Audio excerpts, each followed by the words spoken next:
Tippy time my damies, Topcat here and welcome back to the channel. I've started doing a bulk cleanse ahead of next season, and the easiest place to start is with the archetypes we use the least. For me, this is my scout rifle, as I tend not to play that part back. That said, there are a few fun kits and combos out there I want to show you, as I could count on one hand the amount of scouts we actually need to keep. All the rest of them are going bye bye. I've broken this bit down into elemental segments if you're interested in a particular affinity. The Touch of Malice will punish both you and your enemies, but it is an extremely strong precision weapon. If you do have it, but you haven't used it in a while, I urge you to give it another go. It heals you on kills now. This is almost enough to balance out its 220% last bullet bonus. But we can pair this with Devour on our Warlock to heal ourselves on kills to circumvent that toaster in a bathtub mechanic. This does even more damage if you shoot that blinding ball, which can push it out 480%. I enjoy using the Chromatic Fire chest piece. Our precision final blows with kinetic weapons create an elemental explosion. I'm running a prismatic lock, so this effect will either blind, scorch, weaken, slow or sever according to our super. I'm running Storm Trance, as with Elemental Siphon, our rapid final blows with a kinetic weapon are going to make us own traces. Awakening will also give us those traces. Scouts play way back, so this will give us ability energy from afar. Elemental Charge will give you those armor charges from these traces. I then run 2 kinetic surge mods on my boots to boost our scout damage, and I run 1 time dilation mod on my kicks to extend that timer out to 15 seconds a charge, as those Ionic traces run on their own schedule. And Solitude is always strong, severing targets, making our gunfights a lot safer. The Patron of Lost Causes is a great kinetic option, but I would still prefer the Hung Jury from Onslaught. It's got all the best toys like explosive payload and one for all. Personally though, I want this to give us a little more AoE effect to this precision weapon. With Firefly, precision kills with this weapon increases reload speed and causes targets to explode, dealing solo damage to nearby targets. We pair that with the Arcane Needle to spread further AoE damage. Kinetic Tremors is an absolute must. With sustained kinetic damage to a target, this emits a shockwave that damages any nearby targets. These are actually really good options on our prismatic warlocks, as these are going to help us build Transcendent fast from afar. The Briar's Love is an extremely comfortable void scout. It has destabilizing rounds to again give us AoE damage, but its best pairing is Loose Change. However, the Doom of Chouchus is still my preferred void option. It runs both Firefly and Dragonfly for a double elemental explosion. With Stylus Executioner, we go invisible off our debuffed kills. I'm using our exotic class item on Prismatic with the Gerfalcon's trait to give us volatile rounds after emerging from invis. So now that is 3 AoE effects stacked up on top of one another. Spirit of Assassin will give us invis off our melee kills and finishes.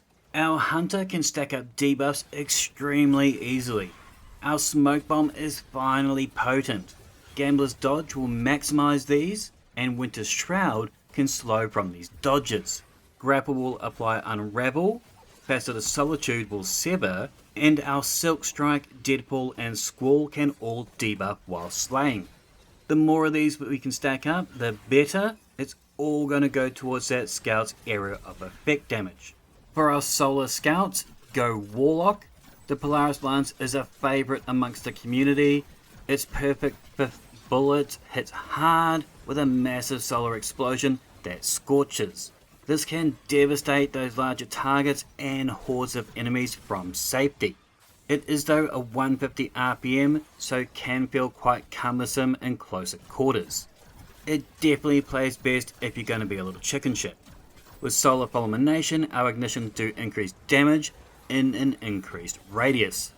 For a legendary option, I'm sure many of you out there might like the Time Worn Wayfarer. With Incandescent, it's a top choice to pair with any solar kit, and with Heal Clip giving us Cure, it's a great trait to pair. but I found this not really to be necessary on our solar kits, so I didn't actually pick it here. Instead, I opted for the Deepstone Crypt's Trustee. It also has Incandescent, and I pair it with Pugilist to give us even more melees that will scorch. We are going to lean on that Healing Nade for its restoration, with Ember of Imperium, our solar weapon or ability Final Blows extend the duration of restoration and radiant effects. We're currently using the Radiant Orbs in the artifact to train both of these. With Heat Rises, we consume that Healing Grenade to float, whilst Airborne, Final Blows extend our Heat Rises, and this will additionally grant us more melee energy. With Heat Rises active, to get out of the sky, we go down with the Phoenix Dive. This will gain us restoration, and upon landing, it's going to scorch targets.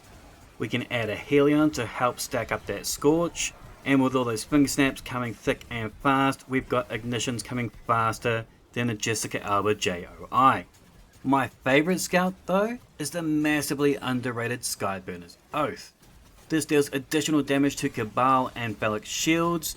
When you're firing from the hip, the explosion is larger and applies Scorch to the target. With a couple of bullets and Scorch from any other source, we get an ignition that pops. Dawn Chorus is going to improve our Scorch damage and gains us additional melee energy when we scorch targets. We then pair this with the Ignition Trifecta. This will make things burn faster than a junkie spoon.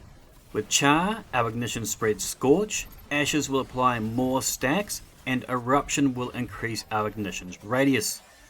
For Arc, we're looking at the Symmetry. This has alternative firing modes. At standard we hit for 2k, when it's all charged up this hits for 14,000.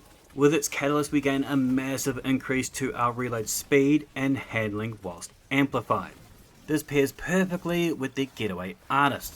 We convert our grenade into an Arc Soul and we become amplified for 15 seconds. Galvanic Armor gives us that additional 30% DR. Shock and Awe will summon Jolt on Arc kills. With Elemental Siphon and Facet of Awakening making us tons of those traces, Elemental Charge will convert those traces into armor charges. We use 2 Surge mods and 2 Dilation mods to give us a constant 17% weapon damage bonus. And as fun as this exotic is, I actually prefer using the legendary option. Most of our Prismatic Warlocks run Devour. This feeds us both health and grenade energy. We then pair that with the Season of the Plunder's Tarnished Metal. With Demo plus Devour plus Ionic Traces, we can feed us a grenade charge back in under 10 seconds. When we consume a grenade to make our Arc Buddies, this will also reload our Scout. And we also have Bolt Shot, which will feed us even more Ionic Traces. I want to briefly touch on our Stasis and Strand kits without going too deep. The Wicked Implement build isn't as strong this season sadly, as it can't make the most of the unstopped overcharge as it also overloads. It's quite sad really, hopefully next season we can maximise this. Strand has that Gilded Sight with Demo and Hatchling. It works, but it definitely plays better as an AR build. I've left dim links for all of these in the description down below, but at the very least, I can now delete about 95% of the scouts from my vault, as exotics really do it best. Let me know your thoughts in the comments down below. If you've got a scout that you can't live without, make sure to thumb it if you dug it, sub if you're new, and as always, tippy tie my damies, what a tie.